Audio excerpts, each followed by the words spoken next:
नमस्कार। जय डुग्गर जय मां बोली। तुस दिक्खा करदे हो गुलिस्तान डोगरी खबरें ते अ'ऊं ते कन्नै प्रियंका चौधरी।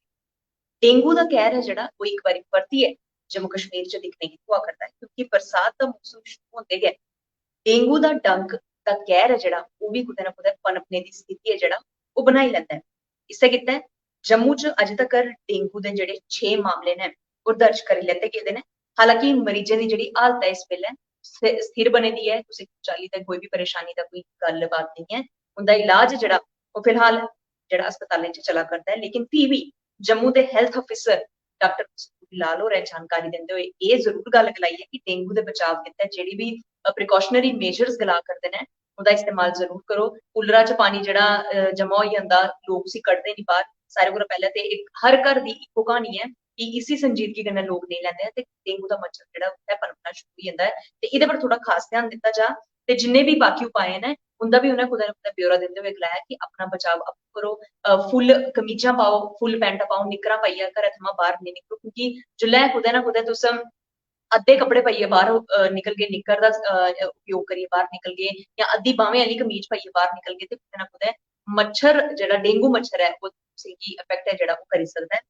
ते एह्दे कन्नै गै उ'नें लोकें शा अपील कीती ऐ कि डेंगू दा टेस्ट जे कुसै दा बी पॉजिटिव आंदा है, एह् सारें कोला ज़्यादा महत्वपूर्ण गल्ल ऐ जेह्दे पर अक्सर लोक गौर नहीं करदे न कि जिसलै तुंदा टेस्ट जेह्ड़ा पॉजिटिव आया ते आपूं नीम हकीम बनियै इलाज करना शुरू नहीं करदे न, तुरंत गै डॉक्टर दे संपर्क च जाना है। डॉक्टर कन्नै गल्लबात करियै सलाह मशवरा करियै जेह्ड़ा बी तुसेंगी इलाज दसदे न उसी फॉलो जरूर करना है क्योंकि अक्सर लोकें गी असें दिक्खेआ कि आपूं गै हकीम बनी फिरदे न ते घर आह्लें दी बी जेह्ड़ी जान है ओह् मुसीबत च पांदे न ते कुतै ना कुतै अपनी जिंदगी कन्नै बी खिलवाड़ जेह्ड़ा लोक है ओह् आपूं करदे न।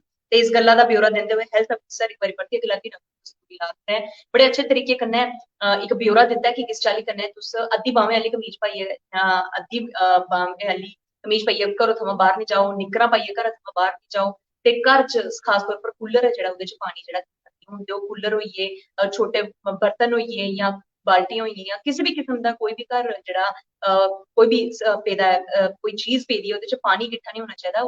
कि जेह्ड़ी इक प्रॉपर खास ध्यान जेह्ड़ा तुसें रखना चाहिदा इन 2 म्हीने तक्कर बरसाती दे मौसम च गै एह्दा असर जेह्ड़ा ओह् ज़्यादा दिक्खने होंदा है।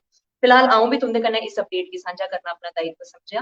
उम्मीद करगी तुसेंगी इस अपडेट थमां किश इन्फॉर्मेशन जरूर मिली होग ते ज़्यादा कोला ज़्यादा इसी शेयर करो ताकि डेंगू दे इस प्रकोप थमां कुतै ना कुतै जेह्ड़ी इक अवेयरनेस दा इक प्रोग्राम चलाने दी जेह्ड़ी शुरू कीती गेदी ऐ जेह्दे च अस बी अपना योगदान देआ करदे न एह् लोकें तक्कर पुज्जी सकै। फिलहाल हुनै धोड़ी तक्कर तुस मिगी इजाजत देओ। बने दे रहो गुलिस्तान डोगरी खबरें कन्नै। जय डुग्गर जय मां बोली।